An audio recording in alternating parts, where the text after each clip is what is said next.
নমস্কার বন্ধুরা, আমি বিশ্বজিৎ। শুরু করছি আজকের মাইক্রোসফট ওয়ার্ড 2013-র অন্তিম পর্ব।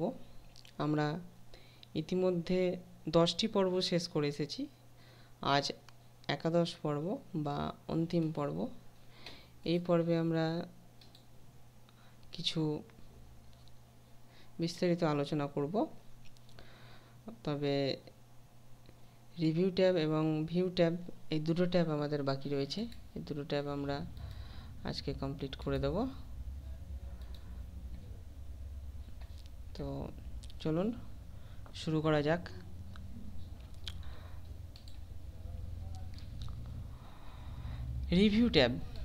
রিভিউ ট্যাবে খুব একটা বেশি কিছু নেই, শুধুমাত্র স্পেলিং অ্যান্ড গ্রামার এই অপশানটি আছে।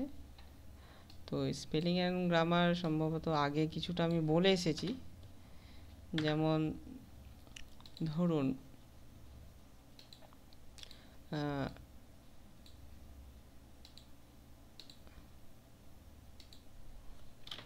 আই গো টু স্কুল, সেন্টেন্সটা একদম কারেক্ট সেন্টেন্স। আচ্ছা, আমি সব কিছু ডিলিট করে দিচ্ছি। যেমন আই গো টু, বুঝতে অসুবিধা হলে আমি ফন্ট সাইজটা বাড়িয়ে দিচ্ছি। Ctrl+Shift+10, গ্রো ফন্ট হচ্ছে Ctrl+Shift+10। এই শর্টকাট কিটা আপনি ইউজ করতে পারেন। আর অনেক শর্টকাট কি আপনাকে ইউজ করতে হবে, তো সমস্ত শর্টকাট কি তো মুখে বলা সম্ভব নয়। আমি ম্যানুয়াল বা মেন্টাল ক্লাবে সার্চ করবেন, আশা করি পেয়ে যাবেন। আমি শর্টকাট কিগুলো দিয়ে রাখবো। তো যাই হোক, রিভিউ ট্যাবে যেটা দেখাচ্ছিলাম স্পেলিং অ্যান্ড গ্রামার। এবার যদি আমি এটা বলতাম যে সে স্কুল যায়, তাহলে কি হতো? আমি এটা প্রথমে ভুলভাবে লিখছি।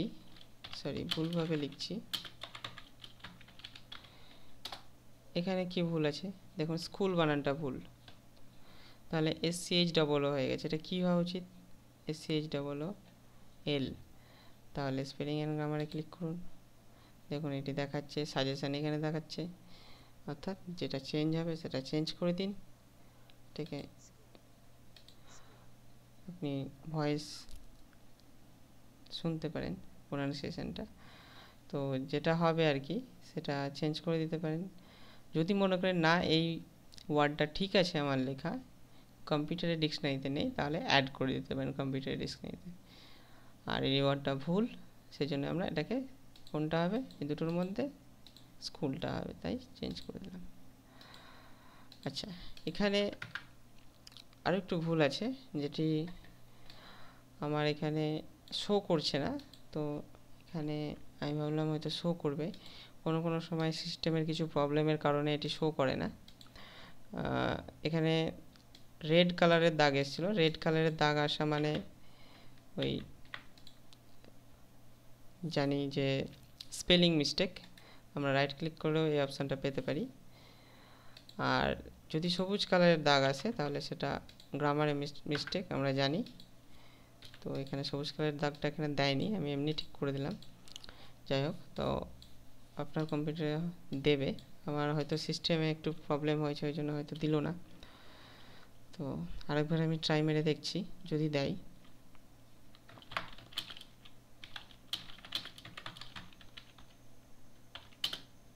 না, দিচ্ছে না। তো যাই হোক, আপনার সিস্টেমে আশা করি দেবে। তো এটার একটা শর্টকাট কি আছে, স্পেলিং অ্যান্ড গ্রামার। আপনি F7 কি প্রেস করেও কিবোর্ড থেকে, এই যে F7 কি প্রেস করেও আপনি করতে পারেন। তো এতটুকুই, আর কিছু নেই এখানে রিভিউ ট্যাবে। মোটামুটি কমেন্টগুলো করে রাখতে পারেন। কোনো কমেন্ট ধরুন এখানে করে রাখবেন যে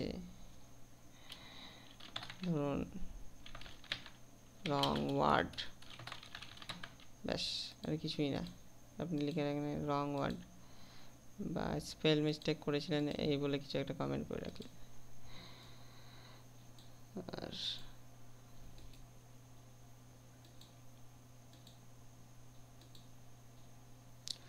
যাই হোক, এইভাবে আপনি করতে পারেন। আর চলে এসছি এবার রিভিউ ট্যাবে গিয়ে ভিউ ট্যাবে গিয়ে যেটা আছে কিছু এক্সট্রা জিনিস আপনি যেগুলো যদি কিছু না দেখতে পান তাহলে ভিউ ট্যাবে গিয়ে পেয়ে যাবেন। যেমন রুলার, এই যে রুলারটা যদি না দেখতে পান তাহলে ভিউ ট্যাব থেকে আপনি পেয়ে যাবেন রুলার। গ্রিড লাইন্স, যেটা গ্রাফের মতো, দরকার পড়ে না, তবুও দেখিয়ে রাখলাম। নেভিগেশন পেন, এই যে দরকার পড়ে না। আচ্ছা, ভিউ ট্যাবে যে 5টা ইম্পর্টেন্ট জিনিস আছে সেটা হচ্ছে 5 ধরনের ভিউ হয়। আমাদের যে ভিউটা আমি পেজে দেখতে পাচ্ছি সেটা হচ্ছে প্রিন্ট লেআউট ভিউ। এখানে 3 ধরনের ভিউ আছে, আমি প্রথম দিন বলেছিলাম 3 ধরনের ভিউ। প্রথম ডিফল্ট যেটা হয়ে থাকে সেটা হচ্ছে প্রিন্ট লেআউট, এই যে এখানেও পাবেন এটা প্রিন্ট লেআউট, অর্থাৎ প্রিন্ট করলে আপনার পেজটি কেমন দেখাবে সেটাই আর কি। ওয়েব লেআউট করতে পারেন, অর্থাৎ এই পেজটি ওয়েবসাইটে পাবলিশ করলে কেমন লাগবে। রিড মোর, অর্থাৎ খালি রিডিংয়ের জন্যে। এটি খুব সুন্দর করে এই সফটওয়্যারটা ডিজাইন করেছে মাইক্রোসফট, খুব ধন্যবাদ, অনেক অনেক ধন্যবাদ মাইক্রোসফটকে এই সফটওয়্যারটির জন্য। এসকেপ কি মারতে পারেন, কিবোর্ডের উপরে কোনায় দেখবেন আছে এসকেপ, ইএসসি, এক্সিট হওয়ার জন্য। আচ্ছা, তারপরে আউটলাইন করতে পারেন, ড্রাফট করতে পারেন। এখানে ভিউ ট্যাবে কি ড্রাফট আছে, ড্রাফট হিসেবে সেভ করে রাখতে পারেন। এই জিনিসগুলোই, আর কিছু নেই। তো প্রিন্ট লেআউট হিসেবেই রাখবেন, এটা হিসেবে আমরা কাজ করি আর কি, এগুলো দরকার পড়ে না। তারপরে জুম, যেটা আমরা এখান থেকে পাচ্ছিলাম জুম, সেই জিনিসটাই আমরা এইখানে পেয়ে যাব। এগুলো দরকার নেই, অন পেজ মাল্টিপল পেজ এগুলো করে দেখতে পারেন। আরেকটা জিনিস দরকার আছে সেটা হচ্ছে ম্যাক্রো, এটারও দরকার পড়ে না, তবে দেখিয়ে রাখছি, ট্রাই করলে করতে পারেন। ম্যাক্রো হচ্ছে আপনি কোনো কিছু লিখবেন সেটা অটোমেটিক রেকর্ড হয়ে যাবে, অনেকটা কপি পেস্টের মতো, এর থেকে কপি পেস্ট অনেক বেটার। তো যাই হোক দেখিয়ে রাখি আমি, রেকর্ড করুন স্টার্ট। তো এটার নাম ম্যাক্রো 1ই ধরুন থাকলো, ওকে। দেখুন একটা সঙ্গে সঙ্গে ক্যাসেটের চিহ্ন এসছে, হ্যাঁ। লিখলাম আই লাভ মাইক্রোসফট ওয়ার্ড 2013 লিখে রাখলাম। তো এখানে দেখুন বানান ভুল, এখন কিচ্ছু কারেকশান করা যাবে না যেহেতু ম্যাক্রো রেকর্ডিং হচ্ছে। আপনি এটাকে স্টপ করুন, এবার আপনি কারেকশান করুন। তো আমি যতটা রেকর্ড করেছি ততটা ধরুন আমি দেখতে চাই, তাহলে ম্যাক্রোতে চলে যান, ভিউ ম্যাক্রো, এই যে ম্যাক্রো 1, আমি একটাই রেকর্ড করেছি, নাম ছিল ম্যাক্রো 1, চুজ করুন, রান করুন। দেখুন যে যতটুকু রেকর্ড হয়েছিল ততটুকু আপনার এখানে দিয়ে দিল। তো এই হচ্ছে ম্যাক্রো, অনেকটা কপি পেস্টের মতো, আশা করি প্রয়োজন পড়বে না। আর আরও কিছু জিনিস আছে, যেমন অটো টেক্সট, অটো কারেক্ট, এই জিনিসগুলো। যেমন ধরুন এখানে মাইক্রোসফট লেখাটা, আমার এমটা কি বড় হাতের হওয়া উচিত ছিল, লিখিনি, রেড কালার দেখাচ্ছে, আমি চাইছি এটা অটোমেটিক ঠিক হয়ে যাবে, আমাকে আর রাইট ক্লিক করে গিয়ে এইভাবে ক্লিক করতে হবে না, অটোমেটিক ঠিক হয়ে যাবে। তাহলে তার জন্য আপনাকে অ্যাড করতে হবে এর ডিকশনারিতে, অটো কারেক্ট অপশানে, এখানে প্রুফিংয়ে গিয়ে অটো কারেক্ট অপশান আছে, এই ঘরে লিখুন মাইক্রোসফট, অর্থাৎ ভুল বানানটি, এই ঘরে লিখুন সঠিক বানানটি, এম বড় হাতের হবে, অ্যাড করে দিন, ওকে করুন। এবার যখনই আপনি এখানে লিখবেন আই লাভ, দেখুন আমি ছোট হাতে লিখেছি, একটা স্পেস করুন, সঙ্গে সঙ্গে এটা অটোমেটিক বড় হাতের হয়ে যাবে। তো এটা হচ্ছে অটো কারেক্ট, এই অটো কারেক্ট অপশানটা আপনি করতে পারেন। বিশেষ করে মিসস্পেলড ওয়ার্ডগুলো আপনি করতে পারেন, যেগুলো আপনার খুব ভুল হয় সেগুলো এখানে অ্যাড করে রাখতে পারেন। যেমন ধরুন দা, এই দা কথাটা লিখতে গিয়ে TEH হয়ে গেল, দেখুন এটা অটো কারেক্ট হয়ে আছে, অটোমেটিক ঠিক হয়ে যাচ্ছে। যেমন অ্যাডমিশন, দেখুন অটোমেটিক ঠিক হয়ে যাচ্ছে। তাহলে এটা হচ্ছে আমার অটো কারেক্ট, এগুলো অটোমেটিক অ্যাড করা আছে, তো এগুলো করবেন। আর আরেকটা জিনিস দেখাচ্ছে, সেটা হচ্ছে অটো টেক্সট। এটা একটু আলাদা। অটো টেক্সট আমি ফন্ট সাইজটা বাড়িয়ে নিচ্ছি। ধরুন কোনো একটা ডকুমেন্টে আমাদের ওয়েবসাইটের নামটা বারবার লেখা আছে,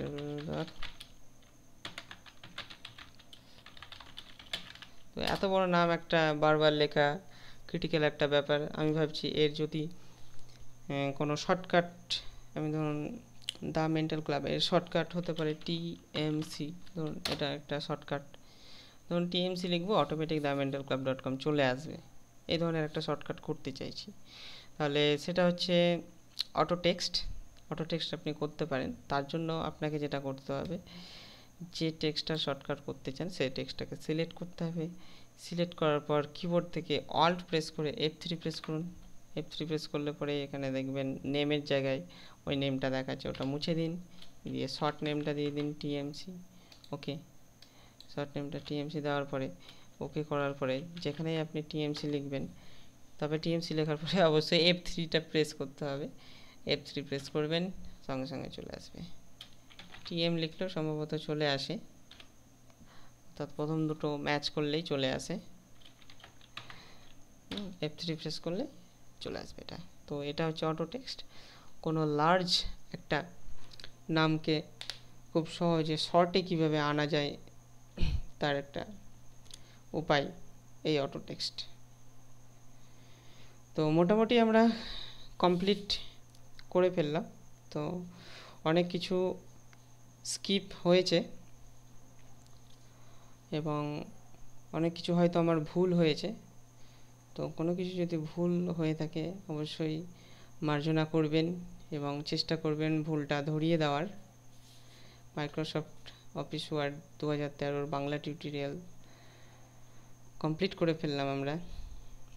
তো যদি কাউকে কোনোভাবে হার্ট করে থাকি অবশ্যই তার জন্য আমি ক্ষমা প্রার্থী, আর হার্ট করে থাকলে অবশ্যই সেটি অজান্তে করেছি।